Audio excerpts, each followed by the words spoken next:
সাকিবিয়ানরা আছে, তার সাথে সাকিবিয়ানরা আছে। এইবার আর বিপাকে পড়বে না, এবার তাকে কেউ আটকে রাখতে পারবে না। যে সাকিব খান ঢাকায় আসছে, আরশাদ আদনানের সাথে দেখাও হয় না, একটা পিকও কোথাও দেয় নাই না। আপনারা কেউই নিশ্চয়ই সে নবাব শিকারীর দিনগুলো ভুলেন নাই, যখন সাকিব খান একের পর এক যৌথ প্রযোজনার সিনেমা করে বাংলাদেশের সিনেমা ইন্ডাস্ট্রিকে উলট পালট করে দিচ্ছিল। তখন একটা গ্রুপ পিছনে যৌথ প্রতারণার নামে বন্ধ করে দিল, ইন্ডাস্ট্রি আবার পিছায় গেল, অনেক সময় চলে গেল ইন্ডাস্ট্রিতে। এরপর এখন আবার সাকিব খান জায়গা উঠছে। প্রিয়তমা রাজকুমারের পর তুফান, দরদ, তুফানের তো হ্যাবক হ্যাবক হয়ে যেতেছে। টিজেই কথা বলে সিনেমা কেমন হবে, আবার আবার ইন্ডাস্ট্রি ভাগ হয়ে গেল। কারণ এখন সাকিব খান উঠতেছে। ওই সাকিব খান যখনই উঠবে, যখনই সাকিব খান উঠতে চাইবে, তখনই তাকে নামাইতে চাইবে, যদিও পারবে না। কারণ আল্লাহ যদি তার চুল ধরে টানে, আমরা তার ঠ্যাং ধরে নামাইতে পারুম না। কিন্তু শুরু হয়ে গেছে, আলামত আপনারা দেখতে পারতেছেন বন্ধুরা, আমার বলতে হইব না। কিসব চলতেছে ইন্ডাস্ট্রিতে দেখতেছেন। বন্ধুর বিরুদ্ধে কথা বলছে, তাকে সাপোর্ট করছে আবার অনেক অনেক ইন্ডাস্ট্রি প্রডিউসার, ডিরেক্টর, যারা আবার সাকিব খানের সাথেই কাজ করে। আমি কালকে যে কন্টেন্টটা বানাইছিলাম সেখানে বলছিলাম আমার মনে হয় এটা আরশাদ আদনানের পেজ হ্যাক হয়েছে। এটা নিয়ে আজকে সকালে দেখলাম যে সবাই যুক্তি দিয়ে কথা বলছে। আরে ভাই, আপনি কি পাগল নাকি? আরশাদ আদনানের পেজ হ্যাক হইব? আরশাদ আদনান হইল মহামান্য রাষ্ট্রপতির ছেলে, 1 সেকেন্ড লাগবে ভাই করে আনতে। আমরা অনেকে বকাবকিও করছে, বিশেষ করে ওই যে মোহিতলাল সাহা শুনি আমার লিখছে যে ভাই আপনি এগুলো কি করেন।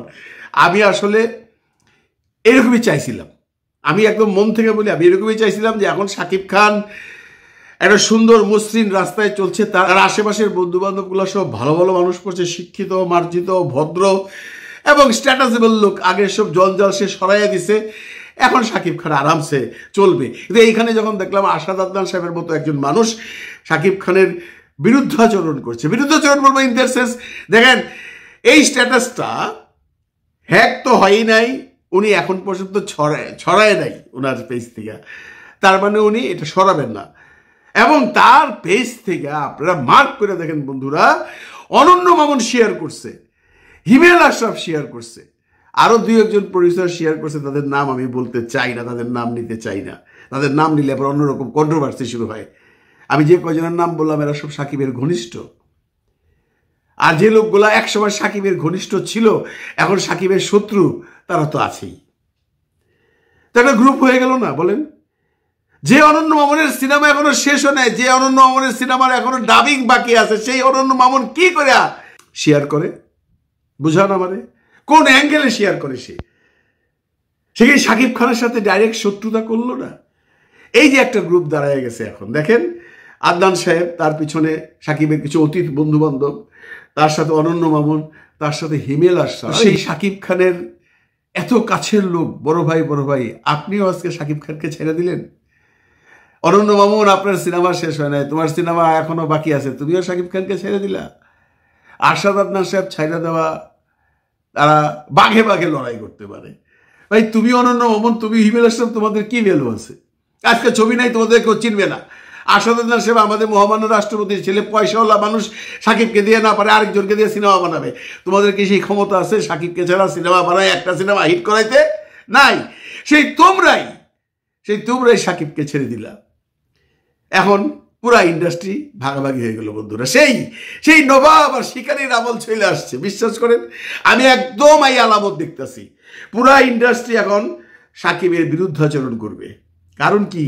সাকিব একটা ভালো সিনেমা বানাইছে, বা কারণ কি? সাকিব একটা বিগ হিট সিনেমা দিতে যাচ্ছে। কারণ কি? রায়হান রাফি একটা ভালো সিনেমা বানাইছে। ওখানে সে কালকে একটা স্ট্যাটাস দিছে, বা পরশুদিন একটা স্ট্যাটাস দিছে, কিরে ভয় পাইছিস? আপনাদের কি মনে হয় রায়হান রাফি এই স্ট্যাটাসটা আরশাদ আদনান সাহেবরে লিখছে? এত বড় কলিজা রায়হান রাফির আছে? রায়হান রাফি এমনি একটা ভদ্রলোকের ছেলে ভাই, চুপচাপ থাকে। সে আরশাদ আদনানরে বলবো কিরে ভয় পাইছিস তুই কইরা? নেভার। সে লিখছে অনন্য মামুনকে। আমার যা আন্দাজ, কারণ অনন্য মামুন কিন্তু বেশ কোচাকাচারি ছিল, মনে আছে আপনাদের? অনন্য মামুন কিন্তু এই তুফান নিয়ে অনেক উল্টাপাল্টা কথাবার্তা বলছে। সে খোঁচা দিছে অনন্য মামুন রে, এটা আমি পরিষ্কার, আপনারা একটু হিসাব করলে পাইবেন। সেইটা নিয়ে গায়ে মাখাইলো আশাদ আদনান সাহেব। কেন রে ভাই? নকল নকল নকল নকল করেন, আপনিও তো নকল করছেন, করেন নাই? সাকিবের এন্ট্রি প্রিয়তমায় করেন নাই? সালমান খানের কাছে নেন নাই? আমরা বলছি নকল। আরে নকলের অনুকরণ তো এক জিনিস না। আমি একজন করতে দেখে আরেকজন করতে পারবে না এমন কোনো নিয়ম নাই, কোনো অভিধানে নাই। আপনি আপনার কান্দে নিয়ে নিলেন। আসলে কি এই নকল ফকল নিয়ে কোনো প্রবলেম? আমার তো মনে হয় না। আমার তো মনে হয় সমস্যাটা অন্য জায়গায়। এখন লোকজন বলতেছে নিশ্চয়ই শিডিউল সংক্রান্ত কোনো প্রবলেম হয়েছে, কারণ কানা ঘোষা শুনতেছি আপনি সাহেব নামে সিনেমা বানাবেন, ঈদে রিলিজ দিবেন, এবং সেটা পরিচালক সাহিব চন্দন, যেটা শাকিব খান চায় নাই বা শাকিব খান চায় না। আপনাদের দ্বন্দ্ব তো অ্যাকচুয়ালি শুরু হয়েছে আরো আগের থেকে, এটাও শোনা কথা। মাহিয়াকে যখন আপনি মা নিছেন, শাকিব খানেরা অ্যাকসেপ্ট করে নাই, কোনো সাকিবিয়ানরা অ্যাকসেপ্ট করে নাই। তারপর আপনার ছবি চলে গেছে, আপনার গায়ে গায়ে বাইসা গেছেন, আপনার টাকা পয়সা উঠা গেছে। এটা করে সাকিবের কি দোষ? এটা সাকিবের দোষ আছে? নাই। সেখান থেকে কিন্তু সাকিব আপনার প্রতি মনে হয় একটু মনক্ষুণ্ণ ছিল যে বন্ধু তুমি এটা কি কাজ করলা, মাহিরে আমার মা বানায় দিলা। সে প্রতিবাদ করে নাই, ঠিক আছে, বন্ধু করছে। এরপর যখন আপনি সাহেবের ডেট চাইছেন, তখন সাকিব খান হয়তো বা বলছে যে দোস্ত বাদ দাও, বা বড় ভাই বা ছোট ভাই বাদ দাও, এইসব সোশ্যাল ছবি টবি এখন করো না, এখন অ্যাকশন ছবি করো। এটার ইনফ্লুয়েন্স সাকিব খানের পড়ছে মাথায়। সাকিব খান এতদিনে বুঝতে পারছে যে শেষ বয়সে আমাকে শাহরুখ খান হইতে হবে। শাহরুখ খান যখন ইয়াং ছিল তখন রোমান্টিক সিনেমা করছে, মনে আছে? দিলওয়ালে দুলহানিয়া লে আয়েঙ্গে, কুছ কুছ হোতা হ্যায়, দুনিয়ার সিনেমা করছে। এই বয়সে এসে সে কিন্তু অ্যাকশন সিনেমা করতেছে, যে অ্যাকশন সিনেমা সর্বজন বিদিত এবং সবাই সেটা অ্যাকসেপ্ট করে, সবাই সেটা পছন্দ করে। মানুষ সিনেমা দেখতে যায় এনজয় করতে। মানুষকে প্রত্যেকবারই সিনেমা দেখতে যাইব যে নায়ক মরে গেল একবার, নায়িকা মরে গেল একবার, তারপরে দেখা গেল মা মরে গেল একবার, এরপরে দেবের বাপ মরে গেল একবার। This is social pictures. এগুলো ভালো হয়। আপনার প্রিয়তমা সুপারহিট সিনেমা বারবারই কিনে খাইবে মানুষ? খাবে না। কিন্তু রায়হান রাফির তুফান কিন্তু এই টাইপের সিনেমা সারা পৃথিবীতে সুপারহিট। আপনার নাম ধরে টানেন, হলিউড থেকে বলিউড থেকে টালিউড থেকে ঢালিউড পর্যন্ত। শাকিব খানের অন্যায় শাহী সিনেমাটা যদি না করে, এই জন্য যদি আপনাকে ডেট না দেয়, তার সাথে যদি আপনি আপনার বন্ধুত্ব নষ্ট করে দেন, এই যে ইন্ডাস্ট্রি ভাগাভাগি হয়ে গেল না, এটা হয়ে গেল বন্ধুরা। শাকিব খানের পাশে এখন কেউ নাই। শাকিব খানের পাশে আছে এখন রায়হান রাফি। শাকিব খানের পাশে থাকবে শাকিব খান যাকে ডেট দিবে নেক্সট সিনেমা সে, এবং তার পরবর্তী সিনেমা সে। আর কেউ নাই সাকিবিয়ানের কাছে। কি বললা? হ্যাঁ বলতেছি তো, আছে সাকিবিয়ানরা আছে, তার সাথে সাকিবিয়ানরা আছে।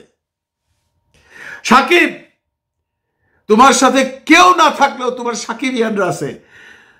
ওরা তুমি রাজকুমার বানাইলেও আছে, ওরা তুমি প্রিয়তমা বানাইলেও আছে, তুফান বানাইলেও তো আছেই।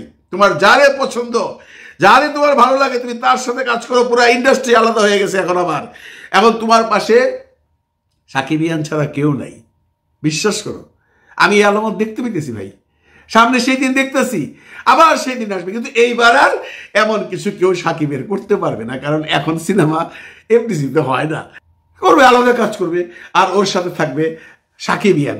এই সমস্ত সব আমার হিসাব করার কথা। আমি জানি না, আমার হিসাব নাও মিলতে পারে। তবে একটা কথা মনে রাখেন, আজকে কি 10 তারিখ? এই 10 তারিখ আজকে, মানে বাংলাদেশের হচ্ছে 10 তারিখ নাকি 11 তারিখ? মানে 11 তারিখ সাকিব খান ঢাকায় আসতেছে। আপনারা জানেন তার হাইল্যান্ডের একটা মিটিং, ইন্টারকন্টিনেন্টালে আমেরিকান প্রোডাক্টস নিয়ে যারা ব্যবসা করে সেই ব্যবসায়ী প্রতিষ্ঠানদের। আইসা আবার 12 তারিখে চলে যাবে। 11 তারিখে যদি আমরা দেখি যে আরশাদ আদনান সাকিব খান কোনো ছবি তুলে কোথাও পোস্ট করছে, তাহলে আমার সমস্ত মিথ্যা ধারণা, তাহলে ইন্ডাস্ট্রি আলাদা হয় নাই।